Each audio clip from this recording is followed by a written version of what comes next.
ஒரு மகிழ்ச்சியான செய்தி. இதயம் நலனையின் விலை லிட்டருக்கு ரூபாய் 105 குறைஞ்சிருக்கு. செப்டம்பர் 2023ல 1 லிட்டர் இதயம் நலனையின் அதிகபட்ச விலை ரூபாய் 503. ஆனா இப்ப 1 லிட்டர் இதயம் நலனையின் விலை ரூபாய் 398 மட்டும்தான் தமிழ்நாட்டுல. அப்ப இனிமே எல்லாரும் இதயம் நலனை வாங்கலாம் இல்ல? கடந்த 3 நாட்கள் 16ஆம் தேதி, 17ஆம் தேதி, 18ஆம் தேதி இந்த 3 நாளும் ஒரு நாளைக்கு ஒரு பெரிய புனித தலத்தில் உயிர் பலியானது ஏற்பட்டிருக்கிறது. 16ஆம் தேதி திருச்செந்தூர்ல காரைக்குடியைச் சேர்ந்த ஞானகுமார்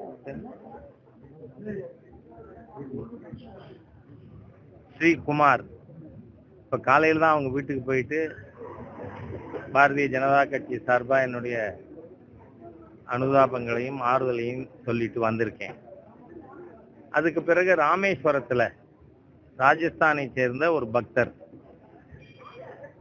3வதா நேத்திக்கு 18ஆம் தேதி தஞ்சாவூர்ல கோபிச்செட்டிப்பாளையத்தை சேர்ந்த கிருஷ்ணமூர்த்தி என்பவர். நீங்க பாத்தீங்கன்னா அடுத்தடுத்து இதுக்கு என்ன காரணம்? நீங்க போன மாசம் இந்து அறநிலைத்துறையினுடைய அமைச்சரா இருக்கிற அவர் பேர் என்ன, அல்லேலியா பாபுவா, சேகர் பாபு, ஸ்னேக் பாபுலாம் இல்ல, அல்லேலியா பாபு. ஏன்னா அவருக்கு ஒருத்தர் நான் கிறிஸ்தவனா மாறிட்டேன் அப்படின்ன உடனே அவருக்கு உற்சாகம் வந்துருது. அல்லேலியா பாபுன்னு இந்த 4 மாவடி மோகன் சிலாசரஸ் மாதிரியா கோஷம் போடும். அப்படின்னா அவர் ஹிந்து சமய அறநிலைத்துறைக்கு மந்திரியா இருந்தா ஹிந்துக்களுக்கு நியாயம் கிடைக்குமா? கிடைக்காதுங்கிறது தான் இந்த சம்பவங்கள். போன மாசம் இந்த சேகர் பாபு கவிஞர் கனிமொழியா, ஆமா, எனக்கு இந்த கவிஞர்னா அது எங்க அண்ணா இல கணேசன் சொல்லுவார், நேர எழுதினா உரைநடை, மடக்கி மடக்கி எழுதினா கவிதை. அதனால அந்த கவிஞர் கனிமொழி, அதுக்கப்புறம் அனிதா ராதாகிருஷ்ணன், அடுத்து ஜெயிலுக்கு போற மந்திரி, அதுதான் என்ன, இன்வெஸ்டிகேஷன்ஸ் ஆர் கோயிங் ஆன்.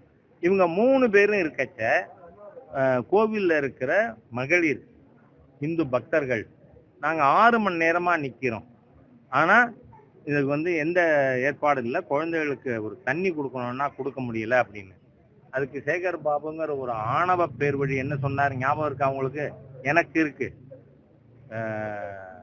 திருப்பதிக்கு போய் 24 மணி நேரம் நிப்பானுங்க, இங்க 6 மணி நேரம் நிக்க மாட்டான்னு. அது நின்னதுனாலதான்டா செத்து போனாங்க.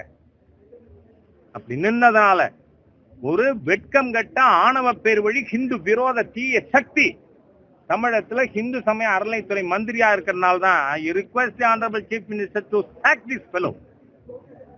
சேகர் பாபுவை பதவி நீக்கம் செய்யாம ஹிந்து பக்தர்களுக்கு விடிவு கிடையாது அப்படிங்கறத நிரூபிச்சிருக்குது. நீங்க எந்த அளவுக்குன்னா, எனக்கு கிட்டத்தட்ட 50 வருஷத்துக்கு முன்னாடி அண்ணாமலை யூனிவர்சிட்டியில நடந்த சம்பவம் நினைவுக்கு வருது. மெட்ரிகுலேட்டா இருக்கிற கருணாநிதிக்கு டாக்டரேட் கொடுக்கணும்னு சொல்லி எடுத்த முடிவை ஒரு மாணவர் உதயகுமார் எதிர்க்கிறார். அவர் கொல்லப்படுகிறார். அவங்க அப்பா அம்மாவை கூட்டிட்டு இது என் மகன் பணம் இல்லைன்னு சொல்லி எழுதி வாங்கினாங்க. இன்னும் அராஜகம். அதே அராஜகம் நம்பர் 2 முந்தானா திருச்செந்தூர்ல நடந்திருக்கு. அந்த இறந்து போன குமாரனுடைய மனைவி கிட்ட அவர் ஏற்கனவே அவருக்கு உடல்நிலை சரியில்லை, மருத்துவம் எடுத்துப்பாருன்னு அவங்க நேற்றுக்கு ஊடகத்துக்கே பேட்டி கொடுத்துருக்காங்க. இன்னைக்கு எங்கிட்ட சொல்றாங்க, இந்த அநீதியான துறையே இருக்கக்கூடாதுயா, நீங்க பாத்துக்குங்க அப்படின்னு அந்த அம்மா சொல்றாங்க. ஏன்னா ஏமா அந்த மாதிரி நீங்க எழுதி கொடுத்ததா சொல்றாங்களே அப்படின்னு கேட்டேன். அங்க திருச்செந்தூர் போலீஸ், நீ அப்படி எழுதி கொடுத்தா தான் உன் கணவனை அறுக்காம தருவோம் நாங்க, இல்லைன்னா மாட்டோம்னு. உடனே அவருடைய குமாரனுடைய தாயார், என்ன வேணாலும் நாங்க பண்றோங்க, என் மகனை சிதைக்காம கொடுத்துருங்க அப்படின்னு சொல்லி வாங்கிட்டு வந்திருக்காங்க. ஆகவே ஒரு காவல்துறை அரசாங்கம் மிரட்டி ஒரு பெண்ணிடம் இந்த மாதிரியா ஸ்டேட்மெண்ட் வாங்கிட்டு அதை வெட்கமே இல்லாமல் சேகர் பாபு வெளியிடலாமா?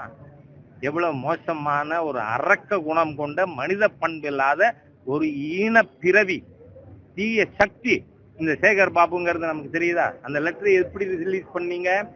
அதுக்கு அடுத்ததா ராமேஸ்வரத்துல அதே மாதிரி கூட்டத்தில் இதில் லைனில் நின்னப்போ மாரடைப்பு வந்து இறந்து போயிருக்கார். சரி, அதே மாதிரி தஞ்சாவூரில் நேற்றைய தினம். ஆக தொடர்ந்து தினந்தோறும் எனக்கு என்ன தோணுது, இந்த ஆட்சிக்கு மிகப்பெரிய ஆபத்தை ஆண்டவன் முடிவு செய்து விட்டான். அதனாலதான் ஆண்டவன் புண்ணிய ஸ்தலங்களிலே தினந்தோறும் ஒரு உயிர் இழப்பு ஏற்பட்டு கொண்டு இருக்கிறது. அதை சகோதரி துர்கா ஸ்டாலின் அவர்கள் எத்தனை கோவிலுக்கு போனாலும் அதை இனிமே சரி செய்ய முடியாதுன்னு எனக்கு தோணுது. ஏன்னா அந்த அம்மா போறாங்க கோவில்களுக்கு, அதை நான் பாராட்டுறேன். ஆட்சி அமைந்து 2600க்கும் மேற்பட்ட கோவில்கள்ல குடமுழுக்கு நடந்திருக்கக்கூடிய நிலையில எச் ராஜா இந்து சமய அறநிலையத்துறையை கடுமையா சாடி இருக்காரு. என்னன்னு பாத்தீங்கன்னா, திருச்செந்தூர், ராமேஸ்வரம், அதே போல தஞ்சாவூர்ல கூட்ட நெரிசல்ல பக்தர்கள் உயிரிழந்திருப்பதாகவும், அறநிலையத்துறை அமைச்சராக சேகர் பாபு இருக்கும் வரை இது தொடரும் அப்படின்னும், கோவில்ல வரக்கூடிய உண்டியல் பணம் அனைத்தும் அரசு அதிகாரிகளுக்கு சம்பளமா போகுது, அது மட்டும் இல்லாமல் போதுமான ஒரு அடிப்படை வசதி கூட கோவில்கள் இல்லைன்னு ஒரு குற்றச்சாட்டை நேற்று வச்சிருக்காரு. அதே மாதிரி இந்த ஆட்சிக்கு மிகப்பெரிய ஆபத்தை ஆண்டவன் முடிவு பண்ணிட்டான், அதனாலதான் தொடர்ந்து பலியாகுது கோவில் அப்படிங்கிற ஒரு வார்த்தை. அது ஒரு 7 நாட்டு சனிமா. அந்த சனிக்கெல்லாம் பதில் சொல்லமா சொல்லு. இனத்தால், மொழியால், மதத்தால் மக்களை நேரடியாக பிரிக்கின்ற ஒரு மதவாத சக்தி அவர். இந்து சமய அறநிலைத்துறையை பொறுத்தளவில் வரலாற்றில் இல்லாத அளவிற்கு மக்கள் மகிழ்ச்சியோடு இருக்கின்றார்கள். 2700 கோயில்கள் இன்றைக்கு குடமுழுக்கை தாண்டி இருக்கின்றது. இந்த ஆண்டு இறுதிக்குள்ளாக அது 3000-ஐ தாண்டும் என்ற உறுதியை மேற்கொண்டு களத்திலே நின்று அதிகாரிகள் முழுமையாக இதய சுத்தியோடு பணியாற்றி கொண்டிருக்கிறார்கள். கடந்த 10 ஆண்டுகளில் 2011 20ஆம் ஆண்டு வரையில் அப்படி ஒரு துறை இருக்கின்றதா, அந்த துறையினுடைய பொறுப்பு அமைச்சர் யார் என்ற கேள்விக்குறி இருந்தது. மாண்புமிகு தமிழக முதல்வர் அவர்கள் எங்களை இந்த துறைக்கு நியமித்ததோடு மட்டுமல்லாமல் மாதந்தோறும் ஆய்வுக் கூட்டங்களை நடத்துகின்றார். எங்காவது ஒரு அசம்பாவிதம் என்றால் காலையிலே கைபேசியிலே அவருடைய எண்தான் ஒலிக்கும். அந்த வகையில் எங்களை இயக்கிக் கொண்டிருக்கின்றார். எதிர்பாராமல் நடந்த சம்பவம் திருச்செந்தூரிலே அவருடைய மனைவியே முதல் ஸ்டேட்மெண்ட்டில் அவர் ஏற்கனவே வீசிங் ப்ராப்ளத்தோடு இருப்பவர், அவ்வப்போது மூச்சுத்திணறல் ஏற்படுவது அவருக்கு தொடர்ந்து நடைபெறுகிறது என்று கூறியிருக்கின்றார். சங்கிகள் தலையிட்டு அதை திசை திருப்புகிறார்கள். அதேபோல் ராமேஸ்வரத்தில் ஒரு வட இந்தியர் தரிசனத்துக்கு வந்தபோது மயங்கி விழுகிறார். அவருக்கு சிகிச்சை அளிக்க முற்படுகின்ற பொழுது அவர் ஏற்கனவே இறந்து விட்டதாக கூறுகிறார்கள். இன்னும் அவருடைய உடலை உரிமை கோருவதற்கு ஆட்கள் வரவில்லை. தஞ்சாவூர் என்று தவறாக சொல்லியிருக்கின்றார். நேற்றைக்கு பழனியிலே இது போன்ற ஒரு சம்பவம் நடந்திருக்கின்றது. 3 சம்பவங்களுக்கும் வீடியோ ஃபுட்டேஜ் இந்து சமய அறநிலையத்துறை சார்பிலே வெளியிடப்பட்டிருக்கின்றது. நேற்றைக்கு நடந்த சம்பவம், சபரிமலைக்கு சென்று திரும்புகின்ற பொழுது அவர் நன்றாகத்தான் அந்த கியூ வரிசைக்கு வருகின்றார். கூட்ட நெரிசல் நேற்று எதுவும் இல்லை. அவர் அழகாக 10 ரூபாய் கட்டண தரிசனத்திலே இருக்கையிலே தான் அமர்ந்திருக்கின்றார். திடீரென்ற உடல்நல குறைவு காரணமாக மயங்கி விழுகிறார். மருத்துவமனை, அந்த திருக்கோயிலே ஏற்படுத்தப்பட்டிருக்கின்ற மருத்துவமனையிலே இருக்கின்ற மருத்துவர்கள் ஓடியாக அந்த இடத்திற்கே முதலுதவி சிகிச்சை அளிக்கிறார்கள். ரோப்கார் வழியாக அவரை கீழே இறக்குகின்றார்கள். ஆம்புலன்ஸிலே அரசு மருத்துவமனைக்கு கொண்டு செல்கிறார்கள். அவர் அங்கே இறந்து விடுகிறார். எதிர்பாராமல் நடக்கின்ற இது போன்ற நிகழ்வுகளுக்கு அரசை குற்றம் சாட்டுவதும், சம்பந்தப்பட்ட துறை அதிலிருந்து விலக வேண்டும் என்பது இவருடைய சித்தாந்தத்தை எதிர்நோக்கி கொண்டிருக்கின்ற இந்த சூழல்தான். இன்றைக்கு பல இடங்களில் பல நேரங்களில் இந்து சமய அறநிலைத்துறையின் கீழ் இருக்கின்ற திருக்கோயில்களில் ஆகம விதிப்படி குடமுழுக்குகள் தொடர்ந்து நடைபெற்று கொண்டு வருகின்றன. இவர்கள் கூறுவது போல் ஒரு சில இடங்களில் பரம்பரை அறங்காவலர்கள் இருக்கின்ற திருக்கோயில்களில் அரசு தலையிட்டு அழுத்தம் கொடுத்த பிறகுதான் திருப்பணிகளுக்கும் பக்தருடைய அடிப்படை தேவைகளுக்கும் கொண்டு செல்லப்படுகின்றது. அந்த வகையில் பார்த்தால் துறை சார்ந்த ஒரு நிறுவனம் இந்த இந்து சமய அறநிலையத்துறையின் கீழ் இருப்பதால் தான் இவ்வளவு வேகமாக பணி முன்னேற்றங்கள் நடந்து கொண்டிருக்கின்றன.